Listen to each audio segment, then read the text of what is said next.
Welcome to Birkenhead High School Academy's underground World War II air raid shelters. In 2015, the school was awarded £81,500 by the Heritage Lottery Fund to restore and reopen these shelters.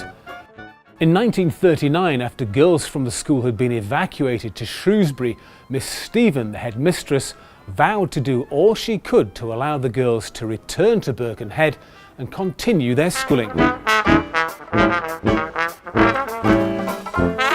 Miss Stephen decided she wanted the air raid shelters built at the school to allow the girls to return.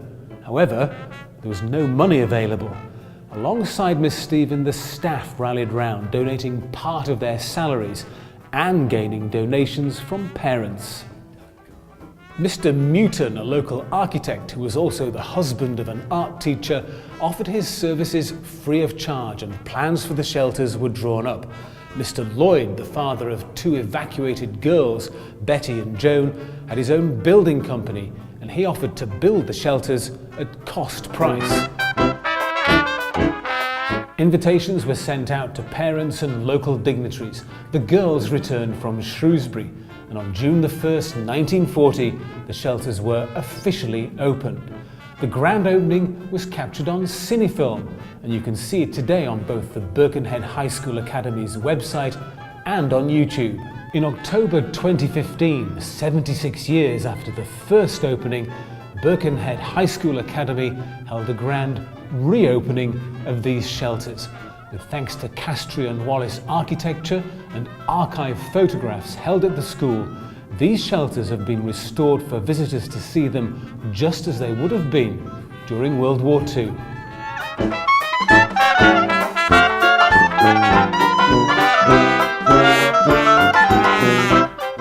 The shelters are made up of two tunnels, each with a blast wall halfway down.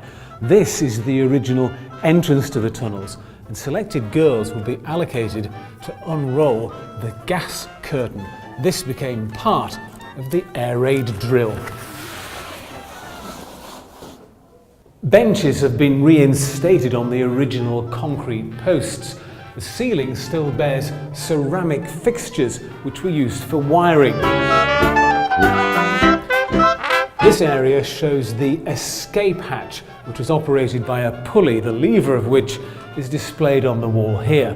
Luckily, the escape hatch was never used in an emergency, but the girls did use it during practice drills, popping up on the grass above like rabbits out of a burrow. Original photographs show that each tunnel had one light bulb per section. These have also been reinstated, and a sound system has been installed for sound effects, making the tunnels very atmospheric. The shelters could house up to 300 girls at one time, and there would have been very basic toilet facilities to be shared between them.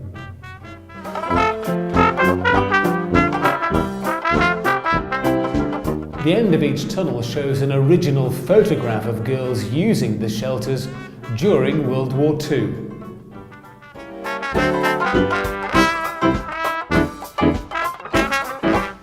Penciled writing on the wall shows that a Sash Allen and a J. Wynne Stanley, apprentice joiners aged 17 and 18 in 1960, were part of the building team. Originally, there was a third tunnel linking the two that are here today. This third tunnel could be accessed from the school, but unfortunately it was blocked off in the 1960s when work took place on the school grounds and a new corridor and science block were built. The shelters were completely closed off shortly after this and remained untouched until 2015.